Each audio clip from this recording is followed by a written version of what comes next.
개찰구 밑으로 빠져나가려는 청년을 간신히 붙잡은 이 남성. 잠시 뒤 청년은 건장한 남성들에게 둘러싸여 옴짝달싹 못합니다. 지난 10월 16일 밤 11시 집에 가던 김용준 씨는 지하철 계단에서 수상쩍은 남자를 발견합니다. 다들 바쁘게 움직이는데 유독 이 사람만 행동이 느리고 어색합니다. 이상하다 싶어 바라보던 그 순간 용준 씨 눈에 들어온 건 남자의 손에 들린 핸드폰이었습니다. 화면이 밝게 켜져 있고 안에는 앞에 걸어가는 여자의 하체가 담겨 있었습니다. 용준 씨는 곧바로 남자의 손목을 잡았습니다. 다음 순간 손목을 잡힌 남자는 손을 뿌리치며 도망가기 시작했습니다. 용준 씨가 나쁜 놈이 맞다라는 생각을 한 순간이죠. 그러니까 도망가는 이 남자가 휴대폰으로 여성의 신체 일부를 촬영하던 몰카범이라는 확신을 갖게 됐다는 뜻입니다. 남자는 손을 뿌리치고 도망가면서 격렬하게 저항했어요. 하지만 용준 씨도 지지 않았습니다. 악착같이 뒤를 쫓아가서는 개찰구 앞에서 기어이 남자의 가방을 잡아채는 데 성공했습니다. 남자의 저항도 만만치는 않았어요. 엎치락 뒤치락 몸싸움이 계속되고 이대로 놓치는 게 아닐까 생각하던 그 순간 용준 씨가 소리쳤습니다. 잡고 놓치고 하다가 제가 이제 게이트에서는 이제 거의 이제 놓치기 직전이었어요. 놓치면 절대 안 된다. 도와주세요. 그때 제가 소리를 쳤거든요. 용준 씨의 고함을 들은 승객들은 개찰구 밑으로 빠져나가려는 남자의 앞을 가로막고는 이렇게 애워쌌습니다. 피해 여성도 상황을 깨닫고 남자 앞을 막아섰습니다. 그제서야 더 이상 도망갈 곳이 없다고 판단한 남자가 고개를 푹 숙입니다. 그때를 놓치지 않고 용준 씨는 남자에게서 재빨리 휴대폰을 빼앗아 영무원에게 전달했습니다. 몰카범을 잡을 때는 휴대폰을 증거로 확보하는 게 무엇보다 중요했거든요. 그렇게 몰카범과 증거는 무사히 지하 경찰대로 넘겨졌습니다. 다음날 피해 여성에게 장문의 감사 문자가 왔습니다. 그냥 지나칠 수도 있는 남의 일에 몸싸움까지 해주면서 가해자를 잡아주셔서 감사하다는 내용이었습니다. 그녀의 말처럼 용준 씨는 일면식도 없는 남의 일에 왜 그토록 필사적이었을까요? 용준 씨는 그냥 당연히 잡아야 한다고 생각했다면서 이런 말을 덧붙였습니다. 얼굴 보니까 너무 어리더라고요. 그 피해분도 바지가 길었는데 때문에 이걸 찍은 거지? 의아했어요. 이해가 안 됐습니다. 한 번 성공하고 두 번 성공하고 그러면 그 사람이 하나처럼 촬영하고 다니는 걸 조기에 발견해서 처벌을 받고 정신을 차리고 안 하지 않을까. 그러니까 너무나 앳된 가해자의 얼굴을 보고 범죄를 싹부터 없애야겠다고 생각했다는 겁니다. 이번에 제대로 처벌받지 않으면 다음엔 더 나쁜 범죄를 저지르게 될 테니까요. 용준 씨의 남다른 시민의식과 용기의 박수가 절로 나옵니다. 경찰이 다가서자 주랭랑치는 차량. 황급히 뒤를 쫓지만 차량은 좁은 골목길을 무법자처럼 질주해 사라져버립니다. 지난해 10월 1일 자정이 넘은 시각 인천시 부평구의 벽돌막 사거리 교통사고 현장에 신고를 받고 출동한 윤관필 경감과 이진우 경사가 가해 차량에 다가가자 운전자가 갑자기 차량을 움직여 달아나기 시작합니다. 그 차가 워낙에 빨리 그렇게 도망을 가서 공영주차장 출구 나가고 난 이후에 어느 방향으로 도주했는지 전혀 모르는 상황이었거든요. 그냥 이제 예상되는 도주로로 그냥 저희는 간 거죠. 분초를 다투는 위급한 상황. 경찰은 직감을 믿고 움직였는데 다행히 예상이 적중했습니다. 잠시 후 순찰차는 도주 차량과 정면으로 맞닥뜨렸죠. 하지만 이번에 운전자가 차를 버리고 도주를 시도합니다. 한밤에 다시 맨몸 추격전이 벌어질 차례 어디선가 오토바이 운전자들이 나타나 가해 운전자를 막아섭니다. 근데 이 오토바이 운전자들은 어디서 나타난 걸까요?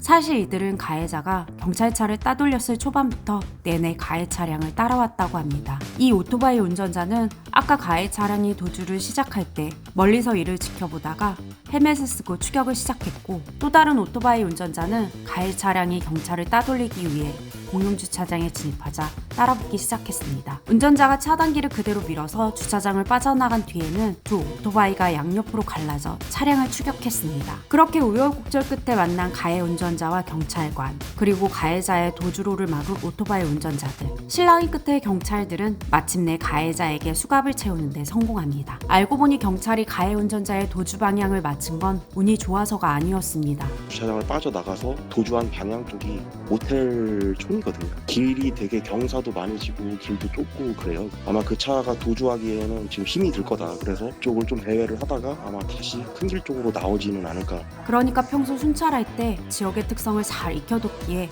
도주 경로를 정확히 예측할 수 있었던 겁니다. 오는 6월 종료퇴임을 앞둔 윤경감과 12년차 베테랑 이경사의 촉이 빛을 발한 순간이었죠. 게다가 두 오토바이 기사가 끈질기게 추적한 덕분에 영화 속 한 장면 같았던 도심 추격전은 2분여 만에 마무리될 수 있었습니다.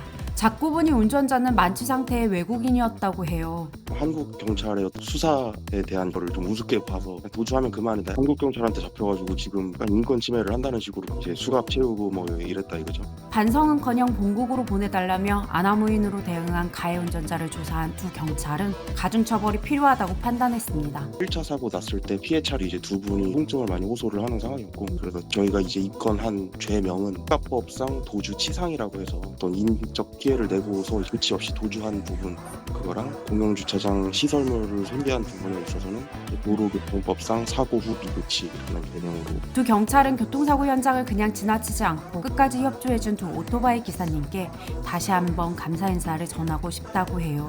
이 영상을 보고 계신다면 시민들의 밤을 안전하게 지킬 수 있게 도와주셔서 감사합니다. 여기 검은색 커다란 차 한 대가 인도로 돌진하더니 희뿌연 연기를 내뿜니다. 곧바로 행인 한 명이 달려와 운전자를 구하기 위해 돌로 보조석 창문을 내리칩니다. 그 순간 차량이 급하게 후진합니다. 지난 8월 18일 오후 6시 50분 서울 양천경찰서 신월 2지구대엔 전화가 빗발쳤습니다. 차량이 주차된 오토바이를 추돌했는데 연기가 많이 난다는 등의 내용들로 6건의 112 신고가 연속적으로 접수되었습니다. 팀장님께서도 이거 상황이 급박하다, 모두 다 나가야 된다. 곧바로 신월 2지구대 2팀 전원이 현장으로 출동했습니다. 실제 차단봉을 밀고 인도로 돌진한 차는 주차된 오토바이와 안전펜스를 들이받고 멈춰섰는데 가속 페달이 눌려져서인지 타이어가 돌면서 엔진까지 과열돼 희뿌연 연기를 내뿜고 있었습니다. 놀란 행인들은 저마다 112 신고를 했고 지나가던 한 시민은 운전자가 의식을 잃은 응급환자라고 짐작해 구조를 시도했습니다. 하지만 굳게 잠긴 문은 열릴 기미가 보이지 않았어요. 마음이 다급해진 시민은 돌을 들고 달려와 창문을 내리쳤습니다. 창문을 깨는데 성공한 그 순간 느닷없이 차가 후진하는 게 아니겠어요? 당황한 시민은 순간적으로 뒷걸음질을 쳤지만 그대로 포기하지는 않았습니다. 다시 차량으로 다가가서 운전자를 깨우기 시작했습니다. 마침 그때 순찰차 세대도 현장에 도착했습니다. 112 신고가 접수된 지 불과 2분 만입니다. 우선 순찰차 2대가 이렇게 사고 차량을 에워싸고는 운전자를 구조하기 위해 레스큐미로 안전띠를 끊어냅니다. 그 사이 여기 이 경찰은 연기가 뿜어져 나오는 차량에 소화기를 뿌립니다. 드디어 운전자를 차 안에서 끄집어내는데 성공한 경찰들. 제대로 걷지도 못하는 그를 부축해 차에서 멀리 떨어진 곳으로 옮겼습니다. 그런데 이 운전자 뭔가 이상합니다. 얼마 후에 의식을 회복하였습니다. 행조수술 하셔가지고 알아듣기 어려운 상황이었어요. 알고 보니 운전자는 응급 환자가 아니라 의식을 잃을 정도로 만취한 음주운전자였습니다. 시민들은 물론이고 지구대 전체가 구조에 나섰는데 진짜 허탈한 상황이죠. 허탈한 상황이라고는 해도 모두가 교과서처럼 훌륭하게 대처한 것만은 분명합니다. 사고 현장은 주변에 상가와 식당, 커피숍까지 있어 사람들의 통행도 많은 곳이었거든요. 음주 차량에 인명피해가 날 수 있는 상황이었는데 훌륭한 대처 덕에 다친 사람 한 명 없이 무사히 마무리됐습니다. 며칠 뒤 신월지구대 대장인 양창건 경정은 용감하게 행동한 시민에게 감사장을 수여했습니다. 이날 음주운전 혐의로 현장에서 체포된 운전자는 검찰에 송치됐다고 하는데요. 부디 무고한 시민을 위협한 죄에 맞게 딱한 처벌이 내려지길 바라봅니다. 커다란 덩치의 운전자가 차에서 내려 경찰을 밀치며 위협합니다. 그러자 여기 이 경찰이 쏜살같이 달려가더니 가볍게 몸을 날려 운전자를 넘어뜨립니다. 체포 성공입니다. 지난 4월 26일 토요일 오후 대전 도심을 순찰 중이던 김민수 경위는 주행 신호로 바뀌었는데도 머뭇거리는 승용차를 한 대 발견합니다. 뭔가 수상했던 김경희가 차적 조회를 했더니 역시나 명의자의 운전면허가 취소된 차량이었습니다. 순찰차로 차량 옆에 바짝 붙은 김경희. 그때부터 차량은 도주를 시작했는데 한참을 도심을 휘젓다가 굴다리를 넘어 고등학교까지 진입합니다. 토요일이라 빈 교정이긴 하지만 그래도 혹시나 인명피해를 막기 위해 조심스럽게 뒤쫓은 순찰차는 비좁은 통로를 비집고 잔디밭까지 올라간 도주 차량을 끝까지 쫓아갑니다. 그렇게 막혔다가 돌리고 또 달아나기를 반복한 차량은 도마 사거리에서 주말 나들이객 차량들에 막힌 뒤에야 멈춰섭니다. 김경희의 활약은 이때부터인데요. 창문을 세게 두드렸거든요. 2cm 정도를 창문을 내리면서 이제 욕을 하는 거예요. 그때 이제 내린 틈에 의해서 이제 손을 집어넣어서 확 제껴버리니까 뜯겨버리더라고요. 창문이 뜯겨도 운전자가 저항하자 이번엔 조수석 쪽으로 가서 이렇게 창문을 깨고는 몸을 집어넣어서 시동을 껐습니다. 그제야 운전자가 차에서 내립니다. 근데요, 이 사람 커다란 목걸이에 트레이닝복, 덩치까지 진짜 심상치 않은 모습이죠. 어쩐지 수상해 보이는 이 사람, 게다가 내리자마자 다짜고짜 경찰을 밀치며 위협합니다. 경찰이 덩치에 밀려 뒷걸음질 치는 그 순간 오른쪽에서 김경희가 정광석화처럼 달려들고 운전자는 그 상태 그대로 뒤로 벌렁 넘어져 버립니다. 그 틈을 타서 경찰들이 몸을 누르며 운전자를 완벽하게 제압합니다. 위협적으로 다가가는 모습이 보이니까 같이 이제 달려들어서 해야겠다는 생각으로 갔는데 이제 갑자기 이제 달려드니까 이 사람도 이제 당황하다 보니까 뒤로 멈칫했고 그런 과정에서 뒤로 밀리면서 넘어진 것 같아요. 이렇게 경찰들은 도주 8분 만에 운전자를 붙잡는 데 깔끔하게 성공했고 시민 안전을 위해 온몸을 던진 경찰들의 모습이 담긴 영상이 공개된 뒤 칭찬이 쏟아졌는데요. 그 와중에 김경희 옆에 있던 파트너의 대응이 소극적이었다는 비판도 나왔습니다. 하지만 김경희의 파트너는 출근한 지 2주밖에 안 된 경찰 15인데다 첫 체포 사건이었기에 선배 경찰들이 사건 초부터 조심하라고 당부했다고 합니다. 그리고 뒤늦게 알게 된 사실인데요. 심상치 않은 외모의 운전자는 전직 격투기 선수였고 체포된 뒤에도 경찰들을 끊임없이 협박했다고 합니다. 네, 그 순찰차에 같이 탔잖아요. 저희 난동을 피워가지고 제가 이제 팔짱을 꼈는데 팔을 부러뜨린다고 하면서 하는데 이거 힘이 세더라고요. 이제 조사 시간이 3시간 정도 되는데 2시간 정도는 계속해서 욕하고 협박하고. 목숨 걸고 시민의 안전을 지켜낸 경찰들이 비난의 대상이 된다면 어떤 경찰이 민중의 지팡이를 자초할 수 있을까요? 부디 이 영상을 보고 계신다면 따뜻한 시선으로 대한민국 경찰들을 응원해 주셨으면 좋겠습니다. 고속도로 한복판에서 전력 질주하는 이 경찰, 잠시 뒤 고속도로 외벽을 부딪히며 달리는 화물차를 멈춰 세우는 데 성공합니다. 지난 1월 16일 오후 2시 20분쯤 평택 제천 고속도로 제천 방면을 순찰하던 충북고속도로 순찰대 10지구대 소속 김창순 경관과 홍학기 경위는 산척 4터널에서 비상등을 켜고 비틀거리며 주행하는 화물차 한 대를 발견합니다. 산척 4터널 118K 정도의 화물차가 깜빡이고 서 있길래 급하게 이제 저 화물차 뒤에다가 정차를 시키고 고장난 차량인 줄 알고 이제 고전을 이제 한 상태에서 차가 앞으로 슬슬 나가는 거예요. 트럭은 100m도 채 가지 않아 쿵 하고 벽에 부딪혔습니다. 그러고는 외벽에 바짝 붙어 달리더니 터널을 빠져나오기 직전 또다시 쿵 합니다. 직감이 이거 좀 운전사가 좀 이상하지 않냐? 그 앞에가 금성 터널이었거든요. 터널까지 들어가면 안 되겠다. 떼어봐야 돼서 차에서 내린 홍경희는 달리기 시작했습니다. 그런데 어쩌나 그때부터 트럭에 가속도가 붙기 시작했어요. 게다가 화물칸에 실린 병들이 쏟아질 듯 위태로웠습니다. 탱크제를 실은 화물이었는데 그 덮개 천을 묶고 있는 끈 같은 게 외벽하고 마찰돼가지고 다 뜯었어요. 터널 들어가면 안 되겠다. 이렇게 가다가 큰 사고 나겠다. 홍경희는 더욱 목숨을 걸고 달렸습니다. 순찰차로 뒤따르던 김경감은 그런 홍경희를 보호하기 위해 바짝 쫓았고요. 그렇게 10초쯤 뒤 홍경희가 트럭을 따라잡아 조수석에 올라탔고 운전자의 상태를 확인했는데 예상했던 그대로였습니다. 연락을 딱 탔는데 그냥 그 운전자분께서 멍하게 바라보시는 느낌이었어요.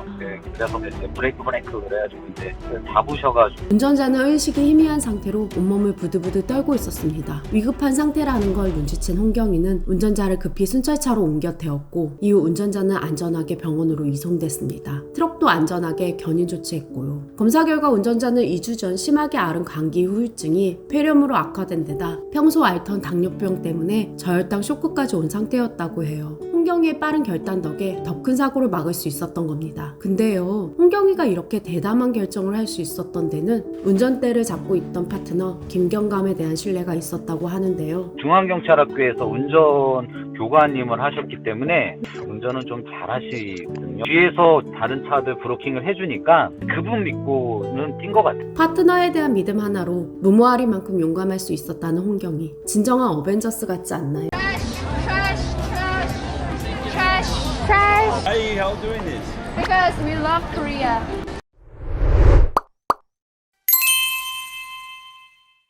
관광통역사로 일하고 있는 27 이지원 씨는 지난 6월 동생 지수 씨와 함께 서울의 관광 명소인 명동을 찾았습니다. 75리터짜리 초대형 쓰레기 봉투를 들고 말입니다. 외국인 분들이 쓰레기통이 길거리에 없다는 게 불편하다고 하셔서 제가 직접 쓰레기통이 되어보기로 했습니다. 관광 통역사인 그녀는 외국인들과 이야기할 기회가 많았는데 야시장을 즐길 수 있는 명동거리에 쓰레기통이 없어 불편하다는 얘기를 자주 들었다고 해요. 그래서 자신이 직접 쓰레기통이 돼 보겠다고 선언한 거였습니다. 쓰레기 봉투를 들고 외국인들에게 다가가 외치자 기다렸다는 듯이 라고 반겼습니다. 명동 중심가를 관통하면서 거리 구석구석 숨어있는 쓰레기를 주워 담았고 그렇게 30분 만에 이 큰 봉지를 가득 채웠습니다. 그런데 어쩌나 뾰족한 꼬치 탓에 쓰레기 봉투가 구멍나 버렸고 그 틈으로 음식물이 줄줄 새버렸어요. 내가 봤을 때 여기 뭐가 흐르는 것 같아. 꺼져가지고. 그래.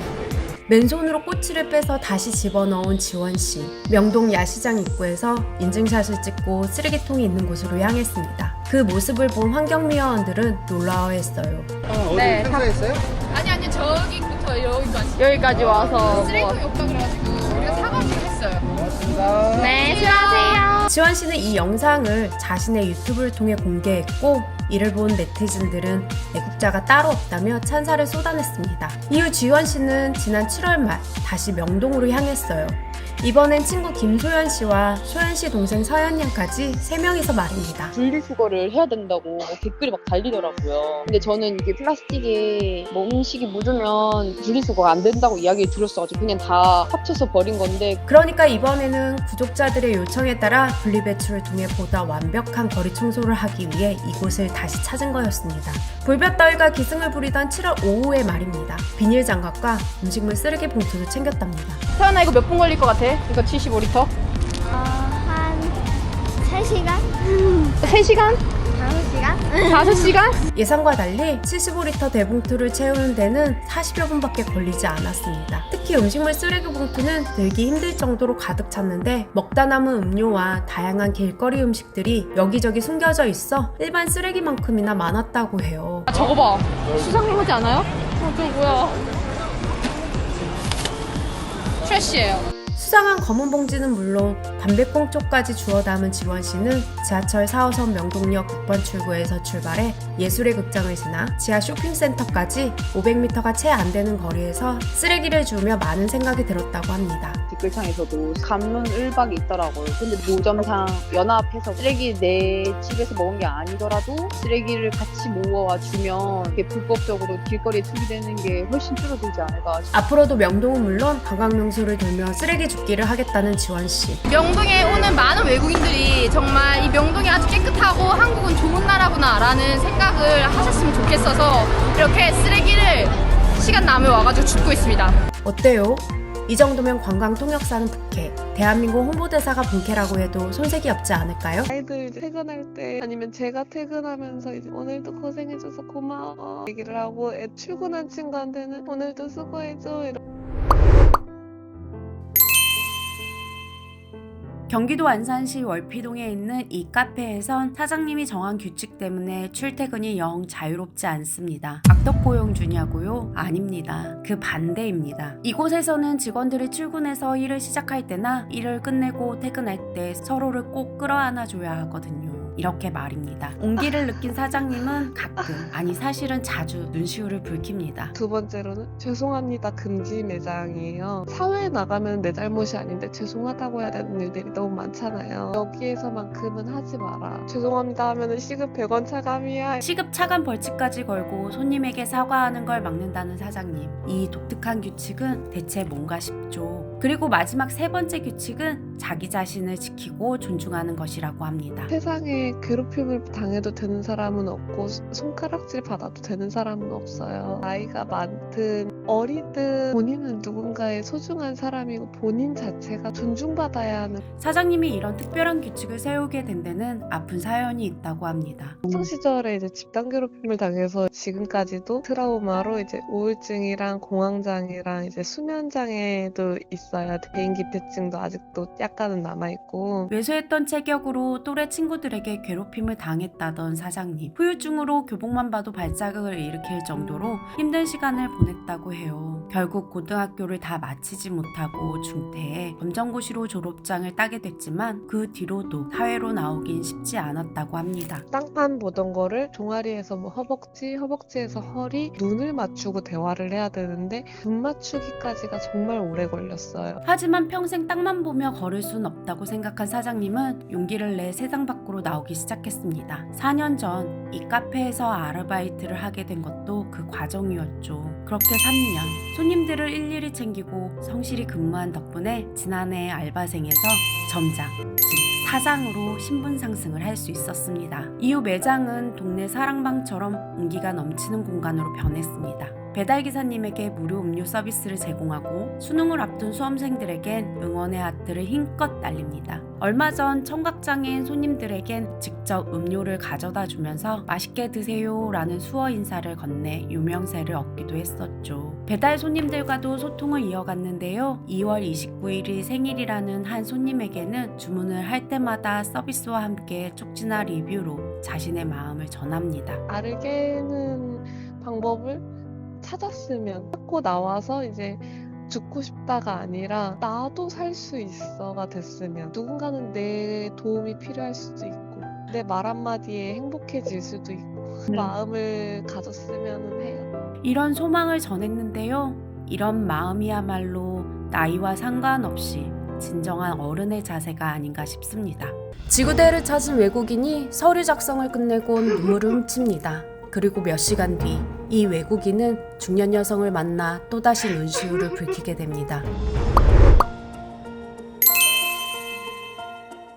지난 8월 26일 오전 9시 30분 부산 남구 대연지구대 스리랑카에서 유학을 왔다는 여학생 둘이 찾아와 등굣길에 등록금이 든 돈봉투를 잃어버렸다고 합니다. 한국말이 서툰 학생들은 손짓발짓을 동원해 상황을 설명합니다. 안내를 받고 분실 신고서를 작성하던 학생, 서름이 복받쳤는지 결국 눈물을 흘리고 맙니다. 지구대에선 신고만 받을 뿐 물건을 찾아주기는 어렵다는 설명이 있었거든요. 훌쩍이는 학생을 본 지구대 식구들은 우선 학생이 다니는 학교로 전화부터 합니다. 다음 날이 등록금 납부 마감일이어서 이걸 해결하는 게 가장 급했거든요. 다행히 사정을 들은 학교 측은 납부 기한을 한 달간 미뤄주기로 했습니다. 이제 돈을 찾기만 하면 되는데 그게 참 쉽지가 않습니다. 장제의 경감은 조금이라도 빨리 움직여야 유리하다고 판단해 현장 확인부터 지시했고 황은비 강승현 경장은 학생들과 해당 장소에 대한 수색에 나섰죠. 하지만 봉투가 그 자리에 있을 리는 만무했습니다. 경찰들은 주변 상가를 중심으로 찾아 나섰고 얼마 뒤 CCTV를 통해 한 중년 여성이 봉투를 줍는 장면을 확인할 수 있었죠. 하지만 여성은 곧장 버스를 타고 사라져버려서 신원을 특정하기가 어려웠습니다. 일단 학생을 집으로 돌려보낸 경찰은 본격적인 신원 확인에 나섰습니다. 우선 여성이 탄 버스 블랙박스 영상부터 확보해야 했습니다. 그렇게 경찰이 분주하게 움직이던 오후 3시 무렵 한 여성이 지구대로 들어섭니다. CCTV 속 바로 그 여성입니다. 현금 따발이 든 봉투의 주인을 찾아주기 위해 직접 지구대를 찾아온 건데요. 왜 5시간이 지난 지금에서야 나타난 걸까요? 사연인 즉슨 출근길에 봉투를 주운 여성은 일을 마치고 퇴근길에 서둘러 지구대를 찾은 거였습니다. K 직장인이 지각을 할 수는 없었으니까요. 돈을 찾았다는 소식을 듣고 한달음에 달려온 학생은 환하게 웃으며 고개 숙여 인사합니다. 그러고는 또다시 안도의 눈물을 흘리죠. 이를 본 중년 여성은 학생을 따뜻하게 안아줍니다. 좀 더 빨리 왔었어야 했는데 늦어서 미안하다고 오히려 사과까지 합니다. 그 말에 감동받은 학생의 얼굴은 눈물과 웃음으로 뒤범벅됐습니다. 머나먼 타국에서 그날 여학생은 몇 시간 만에 천국과 지옥을 오갔을 테죠. 그래도 결말이 해피엔딩이어서 참 다행인데요. 남의 것에는 절대로 손을 대지 않는 K 양심 덕분이겠죠. 뭔가 몸이 먼저 반응하는 것 같기도 하고 몸이 먼저 반응해서 블랙박스를 확인해봤는데 화면으로는 좀 잘 안 나오는데 같이 이렇게 꽝 하는 하면서 차가 많이 막 날아갔다고 표현을 해야 되나? 지난 7월 20일 오전 10시 서해안 고속도로 남중씨는 멀리서 희뿌연 연기를 발견하곤 속도를 줄였습니다. 트럭과 승용차가 얼마나 세게 부딪혔는지 승용차 범퍼가 도로 한복판에 나뒹굴고 있었고 승용차의 형체는 알아보기 힘들 정도였습니다. 문을 열고 들어가니까 그 운전자분 여성분이 좀 쉬는 소리를 내면서 좀 의식이 계속 저하되고 있더라고요. 그 와중에 옆에서 무슨 소리가 나길래 봤더니 꼬마아이가 있더라고요. 남중 씨는 아이를 꺼내 품에 안았습니다. 중상은 아닌 듯 했지만 피를 흘리고 있었고 무엇보다 많이 놀란 듯 했습니다. 그때부터 남중 씨는 놀란 아이를 한 팔에 안고 다독이면서 다른 한 손으로는 운전자를 구하기 위한 사투를 시작했습니다.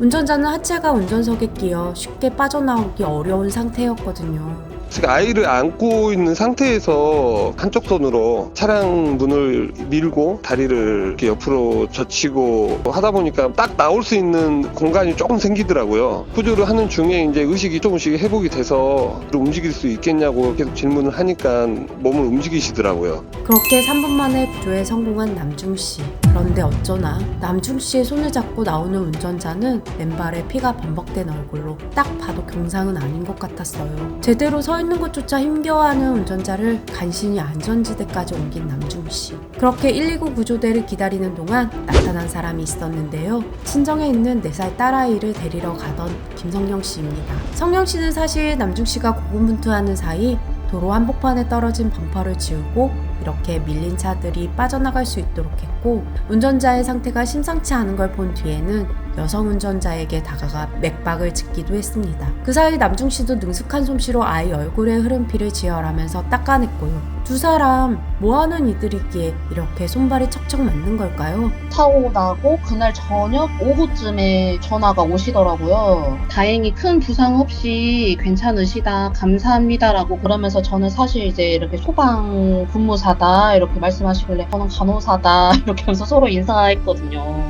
아하, 그렇군요. 알고 보니 남중 씨는 전남소방 진도소방서 진도 119 안전센터에서 근무하고 있는 11년차 소방관. 성령 씨는 이날 환자들이 이송된 병원의 11년차 간호사였습니다. 정말 놀라운 우연이죠. 두 사람 모두 의인들답게 자신이 한 일 대신 서로의 대처를 칭찬하더군요. 이제 응급상황이니까 해가지고 갔는데 혹시라도 CPR 같은 게 해야 되나 해가지고 갔는데 소방관님이 되게 능숙하게 잘하시더라고요. 고속도로라서 매우 위험하니까 또 안전을 확보를 한 상태에서 구조를 해야 안심하고 빠르게 할 수 있는 부분인데 그분이 너무 잘 도와주셔가지고 지구대를 찾은 외국인이 서류 작성을 끝내곤 눈물을 훔칩니다. 그리고 몇 시간 뒤 이 외국인은 중년 여성을 만나 또다시 눈시울을 붉히게 됩니다. 지난 8월 26일 오전 9시 30분 부산 남구 대연지구대. 스리랑카에서 유학을 왔다는 여학생 둘이 찾아와 등굣길에 등록금이 든 돈봉투를 잃어버렸다고 합니다. 한국말이 서툰 학생들은 손짓발짓을 동원해 상황을 설명합니다. 안내를 받고 분실 신고서를 작성하던 학생. 서름이 복받쳤는지 결국 눈물을 흘리고 맙니다. 지구대에선 신고만 받을 뿐 물건을 찾아주기는 어렵다는 설명이 있었거든요. 훌쩍이는 학생을 본 지구대 식구들은 우선 학생이 다니는 학교로 전화부터 합니다. 다음 날이 등록금 납부 마감일이어서 이걸 해결하는 게 가장 급했거든요. 다행히 사정을 들은 학교 측은 납부 기한을 한 달간 미뤄주기로 했습니다. 이제 돈을 찾기만 하면 되는데 그게 참 쉽지가 않습니다. 장제의 경감은 조금이라도 빨리 움직여야 유리하다고 판단해 현장 확인부터 지시했고, 황은비, 강승현 경장은 학생들과 해당 장소에 대한 수색에 나섰죠. 하지만 봉투가 그 자리에 있을 리는 만무했습니다. 경찰들은 주변 상가를 중심으로 찾아 나섰고, 얼마 뒤 CCTV를 통해 한 중년 여성이 봉투를 줍는 장면을 확인할 수 있었죠. 하지만 여성은 곧장 버스를 타고 사라져버려서 신원을 특정하기가 어려웠습니다. 일단 학생을 집으로 돌려보낸 경찰은 본격적인 신원 확인에 나섰습니다. 우선 여성이 탄 버스 블랙박스 영상부터 확보해야 했습니다. 그렇게 경찰이 분주하게 움직이던 오후 3시 무렵 한 여성이 지구대로 들어섭니다. CCTV 속 바로 그 여성입니다. 현금 따발이 든 봉투의 주인을 찾아주기 위해 직접 지구대를 찾아온 건데요. 왜 5시간이 지난 지금에서야 나타난 걸까요? 사연인즉슨 출근길에 봉투를 주운 여성은 일을 마치고 퇴근길에 서둘러 지구대를 찾은 거였습니다. K 직장인이 지각을 할 수는 없었으니까요. 돈을 찾았다는 소식을 듣고 한달음에 달려온 학생은 환하게 웃으며 고개 숙여 인사합니다. 그러고는 또다시 안도의 눈물을 흘리죠. 이를 본 중년 여성은 학생을 따뜻하게 안아줍니다. 좀 더 빨리 왔었어야 했는데 늦어서 미안하다고 오히려 사과까지 합니다. 그 말에 감동받은 학생의 얼굴은 눈물과 웃음으로 뒤범벅됐습니다. 머나먼 타국에서 그날 여학생은 몇 시간 만에 천국과 지옥을 오갔을 테죠. 그래도 결말이 해피엔딩이어서 참 다행인데요. 남의 것에는 절대로 손을 대지 않는 K양심 덕분이겠죠. 구독하고 알림 설정해주시면 우리 사는 사회를 보다 살만하게 만들어주는 작은 영웅들의 이야기를 계속 들려드릴게요. 오늘도 영상 봐주셔서 감사합니다.